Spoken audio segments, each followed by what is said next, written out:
Hi friends! Well, today I'm excited because I'm actually starting my Christmas baking. So I'm officially making my first Christmas holiday treat. I'm making this caramel cracker candy, I call it. It tastes very much like a score bar to me.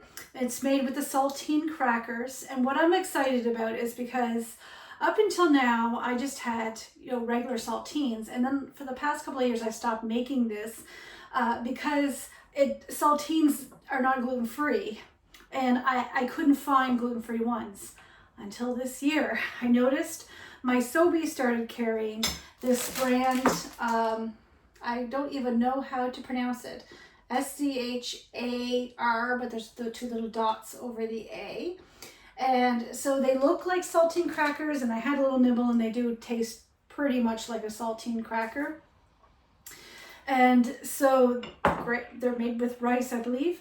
And so I'm very excited that I actually have these now. So when I saw them in store, because when I first noticed they were carrying them, they would sell out pretty quickly. So when I saw them a few weeks ago in the store, that they must have had just gotten a big stock in, because it was like, and I must have just got there after they stocked it, because it was like stocked right in and then up and above. So I grabbed a package before they were gone, and I've been tucked away and saving it for this particular recipe. So I'm so excited I get to make it today. So hopefully it's going to turn out, because this is an experiment, because as I said, I usually use the regular non-gluten-free saltines, and so these are the gluten-free ones. So I hope they're going to hold up just the same, but we shall see. So this recipe is very, very easy. You need like a bag of milk chocolate chips. You can use semi-sweet chocolate chips too. A cup of brown sugar, and it's about a cup packed of brown sugar. A cup of butter. Now we have to use dairy-free in here, so we use a plant-based one. And this can be left out, the vanilla, about a teaspoon of vanilla, but you don't even have to add that in if you don't have it. And then it usually calls for 35 to 40. It's a package of usually one sleeve if you're using it in a normal big box of the saltines. It's usually the equivalent of one sleeve, but 35, 40 saltine crackers. So I have about 3 of these individually wrapped ones, and we're going to lay these out, and then if not, I do have a few more envelopes of these. So what we're going to do first is I have a cookie sheet here with parchment paper. You can use tin foil, aluminum foil, if that's what you have. You probably need to maybe grease it a little bit. I've never used aluminum foil because I was always scared of it sticking, but I know people have used aluminum foil in the past. I use parchment paper, it's easy. So I have that lined in a cookie sheet. Now mine is not going to take the entire cookie sheet, just because this is a very large cookie pan. So I'm going to put these saltines out here, and then the next step is to take 1 cup of the brown sugar and the butter. We're going to stick that in a saucepan and bring it to kind of like a boil. You're melting it all, mixing it together, and it's going to incorporate, and then it boils for about a minute or two. And then you can pour it over the saltines, and then it actually goes in the oven. So first things first, let's go get the saltine crackers on the baking sheet.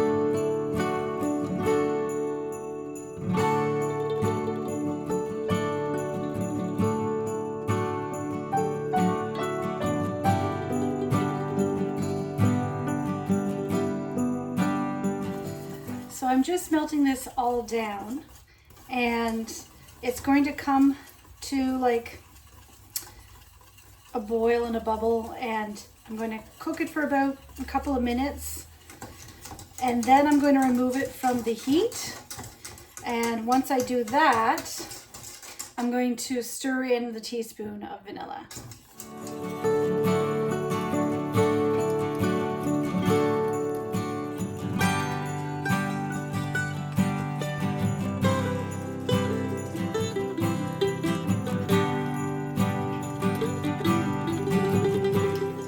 So this video is part of an open collaboration hosted by Angel McMillan, and I'll have the link to her channel as well as a playlist for everybody that's contributing to this Christmas baking collaboration, so you can watch all the videos to get you some inspired for your own Christmas or holiday baking.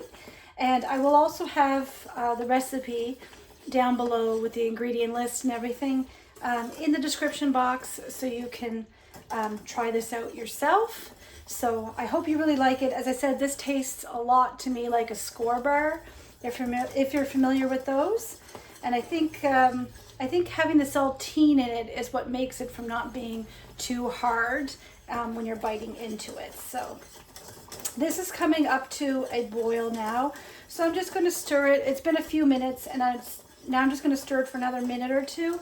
And then I'm going to pour it over top of the saltine crackers, and then I'm going to put it in the oven for about a minute or two in the oven. It's going to start all bubbling and hot. I'm kind of experimenting with how long to leave it in the oven because my oven runs really hot. So it's supposed to be about 1 to 2 minutes in the oven, but it might only be a minute just because my oven is so hot. I didn't quite turn it up to the temperature. You're supposed to have it in for 350 degrees Fahrenheit. And I've actually only put it for about 325, just in case it's just a little bit too hot.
All right, so it's ready to come out of the oven now, so it's bubbling away. So I'm going to take it out of the oven. I have my chocolate chips here. I'm going to sprinkle the chocolate chips on, and then I'm going to stick it back in the oven, probably not even a minute. The oven is turned off, and then I'm going to take it back out because just that little bit, you're usually going to put it back in the oven for about a minute. I probably, because of the heat of my oven, won't need a minute. So then you take it back out. The chocolate chips will be significantly softened, and then I'm going to just take my little spatula knife here and spread the chocolate over top.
So that's the chocolate all spread out, and I think next time when I make this, because I wasn't sure how it was all going to turn out, I think next time when I make this, I'm actually going to put a smaller cookie sheet. I have a cookie sheet that's about half the size of this one, and so I might do that instead, just so it doesn't spread out the toffee part as much, but it's still going to taste delicious. So now what you have to do is you have to leave this in the fridge for it to set.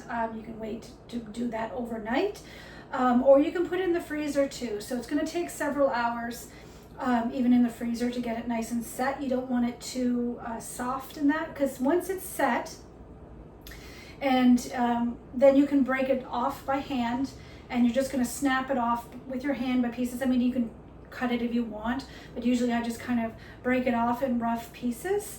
So I'm going to put this either in the fridge or maybe even the freezer. So I'll come back either later tonight or tomorrow morning and show you the finished result.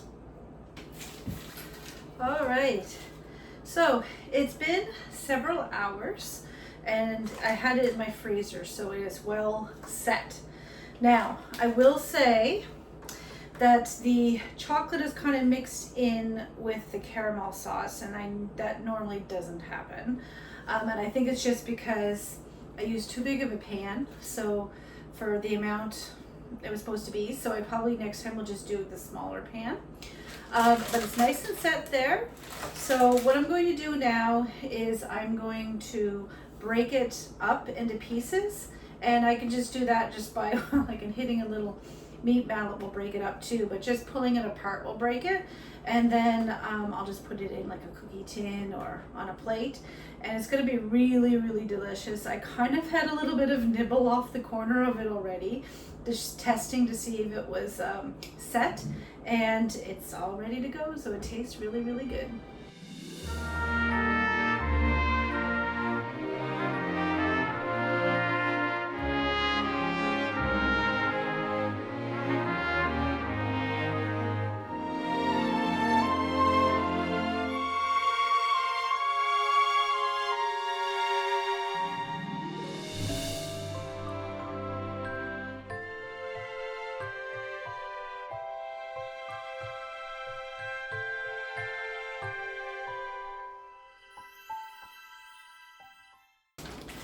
Alright, so it is all done.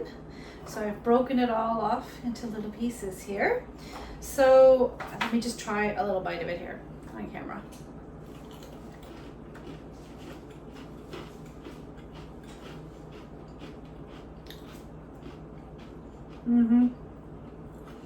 It's really, really good. Reminds me a little bit, this one's a little bit more caramelized, but it reminds me a lot of like a Score bar, if you're familiar with those chocolate bars. But that is it there, so I'm probably going to just package it up. So once again, I want to thank Angel McMillan for hosting this Christmas baking collab. I will have her channel as well as the playlist for this collaboration linked down below in the description box. It's late at night. And as well as the recipe of the ingredients and everything that was called for in this recipe, so you can go try making it yourself and you'll let me know how you like it. So thank you so much for joining me, friends. Stay safe and be well, and I'll see you in the next video.